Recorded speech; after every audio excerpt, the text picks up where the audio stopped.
आज मुझे बेहद खुशी है कि आदिवासी समाज के लिए हम गारंटी देने के लिए जा रहे हैं।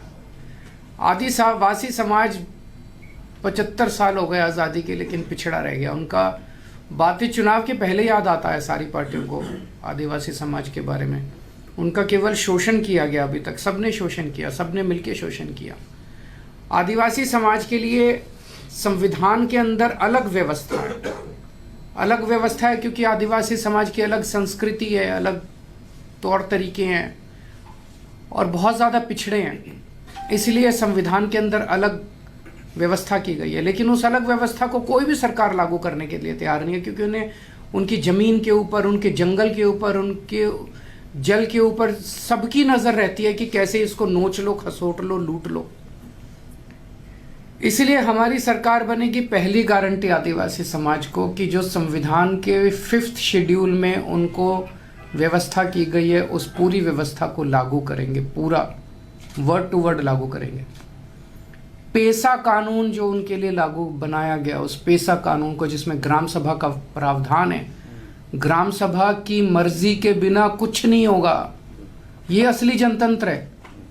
मेरा तो कहना है ये पूरे देश के अंदर होना चाहिए, केवल आदिवासी समाज क्यों, सबके लिए होना चाहिए। और आदिवासी समाज के लिए प्रावधान है, ग्राम सभा की मर्जी के बिना कोई एक्शन किसी सरकार को लेने का अधिकार नहीं है, वो सख्ती के साथ लागू किया जाएगा।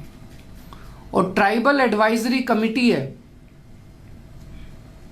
जिसका काम होता है कि आदिवासी समाज के जो क्षेत्र हैं, आदिवासी क्षेत्र हैं, वहाँ किस किस्म का विकास हो, उनके लिए जो फंड आते हैं वो कैसे इस्तेमाल किए जाने चाहिए। कानून के अंदर लिखा है कि ट्राइबल एडवाइजरी कमेटी का चेयरमैन कोई ट्राइबल होगा। गुजरात के अंदर मुख्यमंत्री उनके चेयरमैन रहे हमेशा के लिए। इसको बंद किया जाएगा, ट्राइबल एडवाइजरी कमेटी का चेयरमैन ट्राइबल होगा। तो पहली गारंटी 5th शेड्यूल लागू करेंगे, पेसा लागू करेंगे और ट्राइबल एडवाइजरी कमेटी का चेयरमैन ट्राइबल होगा। दूसरी गारंटी, आज आदिवासी समाज बहुत ज़्यादा पिछड़ा इसलिए रह गया क्योंकि शिक्षा का अभाव है। गरीब लोग हैं, वो सरकारी स्कूल में अपने बच्चों को भेजते हैं। सरकारी स्कूल हैं नहीं, हैं तो टूटे हुए पड़े हैं, पढ़ाई होती नहीं है। इसीलिए आदिवासी समाज के बच्चे गरीब रह जाते हैं, पिछड़े रह जाते हैं।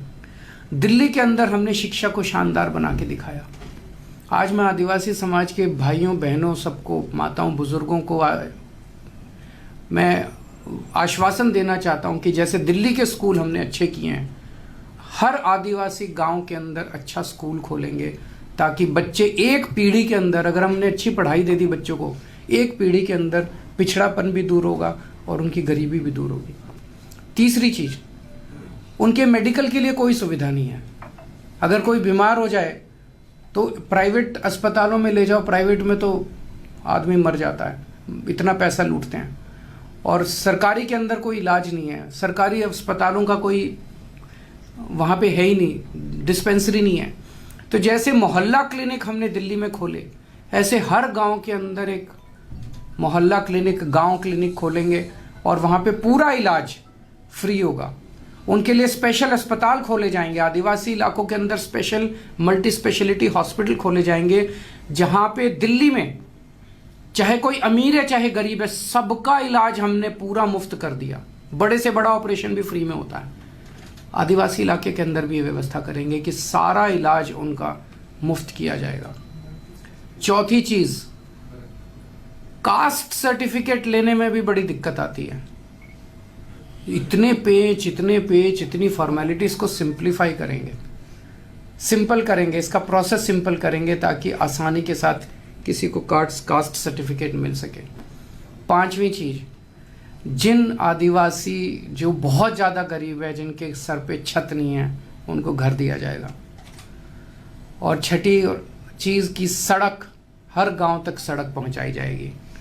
बाकी जो दूसरों के लिए गारंटी है, रोज़गार देंगे वो आदिवासी समाज को भी देंगे, फ्री बिजली देंगे वो आदिवासी समाज को भी देंगे।